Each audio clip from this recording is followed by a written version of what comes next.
Olá, tudo bem? Hoje a gente vai para mais 2 versos aqui do capítulo 1 e você tá vendo como Marcos é ligeiro, certo? Ele passa pelos acontecimentos, a toque de caixa.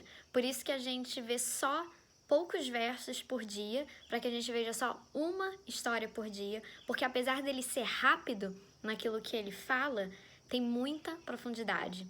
E hoje a gente vai continuar na temática do deserto, mas agora não é João que está no deserto, mas é Jesus. Logo depois que Jesus foi batizado, a gente vê o relato de que ele foi levado pelo Espírito, o Espírito de Deus o impeliu para o deserto. E ele ficou lá 40 dias, sendo tentado por Satanás. E ele estava com as feras, mas os anjos o serviam. Em outros evangelhos fala quais foram as tentações de Satanás no deserto. A gente sabe que foram 3, mas Marcos não fala. Então a gente não vai falar das 3 tentações. A gente vai falar do fato de Jesus ter ido ao deserto. Jesus foi ao deserto pelo mesmo motivo que João foi ao deserto, se encontrar com Deus. Pelo mesmo motivo que o povo ficou no deserto, o povo de Israel ficou no deserto 40 anos, aprendendo sobre quem era Deus.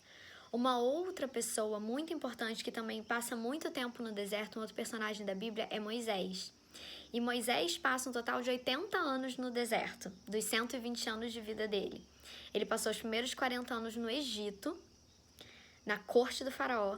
Depois ele passa 40 anos no deserto de Midian. E enquanto... Vamos esperar o carro passar. E enquanto... Aqui nunca passa carro, né? Aí quando eu tô gravando passa. Enquanto Moisés estava lá, saiu do Egito, passou 40 anos no deserto de Midian.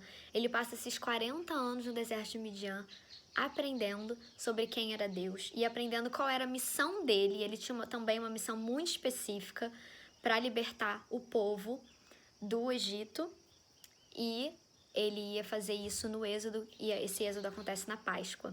E aqui a gente tem Jesus passando 40 dias no deserto, buscando a Deus, entendendo qual era a sua missão, que ele terminaria de cumprir também numa Páscoa. Você vai ver, se você não tem o costume de ler a Bíblia, às vezes você até tem o costume, mas passa meio rápido, que os temas da Bíblia se repetem. E eles se repetem porque eles trazem, cada vez que eles se repetem, uma profundidade ainda maior. Eu gosto muito dessa temática do deserto. E a gente vê aqui em Marcos que Jesus, levado pelo Espírito ao deserto, permanece ali por 40 dias. E ele é 40 dias tentado. Não podia ter sido menos tempo? Às vezes a gente não quer passar tanto tempo assim no deserto. Às vezes a gente quer que o nosso deserto seja rápido, e se a gente puder evitar o deserto, a gente evita. Mas tem coisas que só acontecem no deserto. Tem uma música dos Arrais que fala, eu não sei se eu vou lembrar a letra certinho, mas cruzei um deserto, ele fala, né, de ponta a ponta, caminhei por dias e dias. A minha surpresa foi que quando eu terminei de atravessar o primeiro deserto, eu encontrei um outro deserto na minha frente. Muitas vezes é isso que acontece. Eu acho que Jesus não queria ficar naquele deserto sendo tentado por 40 dias, mas ele sabia que era necessário. Ele sabia que para poder entender a missão dele e realmente criar uma comunhão profunda com Deus, ele precisava passar esse tempo todo no deserto. E olha, a gente tem só 2 versos, mas olha como os detalhes são importantes. Fala que além dele ser tentado por Satanás, ele estava com as feras. Isso me lembra lá do Salmo 23, Senhor é meu pastor e nada me faltará. Pois é, tem uma parte desse salmo que diz que ainda que eu ande pelo vale da sombra da morte, não temerei mal algum. E eu acho que esse vale da sombra da morte é justamente esse deserto que a gente está falando aqui.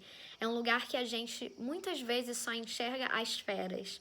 É um lugar que muitas vezes a gente só enxerga os problemas e a gente tem dificuldade de enxergar o bom pastor que está do nosso lado. E aqui Jesus tinha os anjos servindo ele ao final desses 40 dias, e muitas vezes a gente foca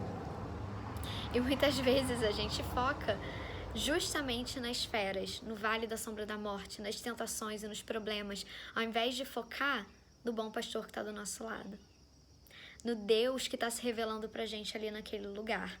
Então os desertos são muito importantes, não só na história bíblica, mas eles são importantes na história bíblica porque eles são importantes na nossa vida.